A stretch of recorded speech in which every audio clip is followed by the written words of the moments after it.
Syekh Kuala. Siap mana? Tapi Kuala itu bukan nama beliau. Syekh Kuala itu bukan nama beliau.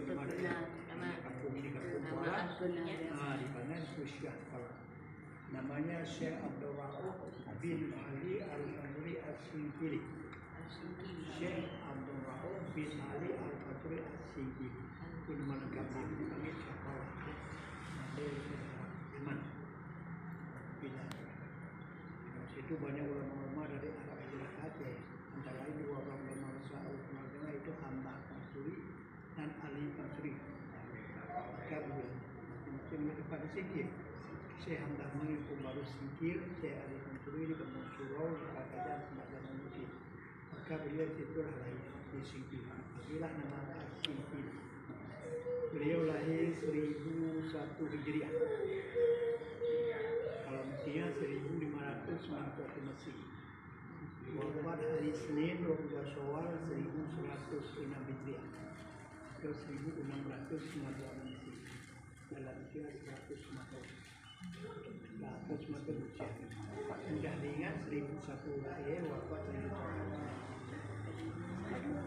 Beliau yang menjabat sebagai Qadhi Malikul Adil. Jadi sebelum beliau Qadhinya Nuruddin Araniri, orang dia. Itu semasa kerajaan Senangga. Setelah Senangga wafat, kemudian naik kembali ke negerinya Kerania. Dia maka pulang beliau di Mekah, diangkatlah beliau sebagai Qadhi. Qadhi itu mufti besar masa kerajaan. Beliau lah menjadi Qadhi. Karena Acehnya bukan dipimpin oleh ratu, orang wanita. Karena Iskandar juga tidak ada anak laki-laki. Maka kerajaan dilanjut oleh anaknya perempuan. Empat ratu mimpin Aceh. Sri Ratu Indonesia, Ratu Indonesia, Penjaga dan Ratu Malaysia. Beliau menjadi Qadhi. Itu sudah kacau teknik. Banyak tentang Ahlus Sunnah wal Jamaah tidak boleh orang wanita jadi kerajaan. Jadi dengan kebijakan Syekh Abdul Rauf ini, oleh orang wanita di kerajaan, kendali pindah bukan orang. Ulama yang bekerja. Itu perannya walaupun ada raja perempuan yang berbuat. Kerja ulama. Sampai 59 tahun Aceh ini di bawah kendali ulama. Inilah Syekh Kuala.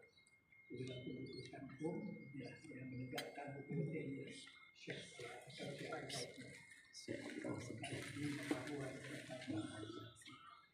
itu di luar-luar itu sudah ada di Aceh, sudah ada orang-orang besar Islam, bawa Islam. Jadi orang-orang dari luar Aceh berguru pada beliau. Karena beliau lebih terkenal, lebih baik karena banyak murid-murid beliau dari luar. Orang dari luar datang berguru pada beliau. Jadi ulama dikenal.